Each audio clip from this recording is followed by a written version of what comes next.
ಸ್ವೀಕರಿಸುವೆ ನಾನು ಕೇವಲ ಕಾಲಲ್ಲಿ ಸಂಕೋಲೈಹ 3 ದಿನಗಳಿಂದ ಹಸಿದಿಹ ಬೇಯಿಸಿದ ಉದ್ದಿನ ಕಾಯಿಗಳನ್ನು ಮೊರದ ಮೂಲೆಯಲ್ಲಿರಿಸಿ ಕಳೆದು ಹೋಯ್ತೆಂದು ಭಿಕ್ಷಾ ಸಮಯವೋ ಬಾಗಿಲ ಮಧ್ಯದಲ್ಲಿ ಚಿಂತಿಸುತ್ತ ನಿಂತಿಹ ದಾಸ್ಯತ್ವ ಪ್ರಾಪ್ತಳಾದ ಸ್ತ್ರೀಯೋರ್ವಳು ಮಾತ್ರವೇ ನೀಡಿದರೆ ಆಹಾರವನು ಇಲ್ಲದಿದ್ದರೆ ಹಿಂತಿರುಳುವೆನು ಬಂದ ದಾರಿಗೆ ಸುಂಕವಿರದಂತೆ ನಾನು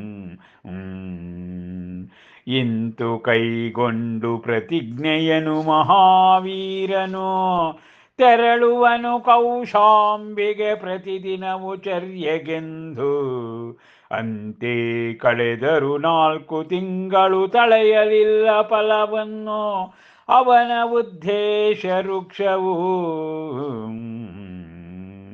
ಬಂದನಂತೆಯೇ ಮಹಾವೀರನೊಂದು ದಿನ ಕೌಶಾಂಬಿಯ ಅಮಾತ್ಯ ಸುಗುಪ್ತನ ಮನೆಗೆ ತನ್ನ ಭಿಕ್ಷಾಚರ್ಯೆಗೆ ಸುರಿವಂತೆ ಬೆಳದಿಂಗಳುದರೆಗೆ ಕಂಡದನು ಸಂತಸದಲ ಅಮಾತ್ಯನ ಪತ್ನಿ ನಂದಾಳು ಮಾಡಿದರು ಪ್ರತಿಗ್ರಹಣವನು ಹಿಂತಿರುಗಿದನು ಮಹಾವೀರ ಮುನಿಯಲ್ಲಿಂದ ತನ್ನ ಸಂಕಲ್ಪವದು ಈಡೇರದ ಕಾರಣಕ್ಕೆ ಬಿಸಿ ಬಂದ ಗಾಳಿ ಮರಳುವಂತೆ ಸದ್ದಿರದೆ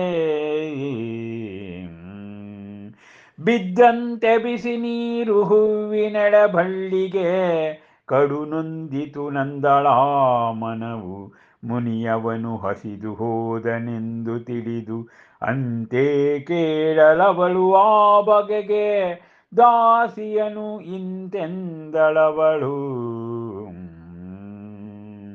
ಆ ಕೌಶಂಬಿ ನಗರದಲ್ಲಿರುವ ಮಹಾವೀರ ಮುನಿ ಆಹಾರ ದಾನಕ್ಕೆ ಆಹಾರ ದಾನವನ್ನು ಪಡೀಲಿಕ್ಕೆ ಹೋಗಬೇಕಾದ್ರೆ ಸಂಕಲ್ಪವನ್ನು ಮಾಡ್ಕೊಳ್ತಾರೆ.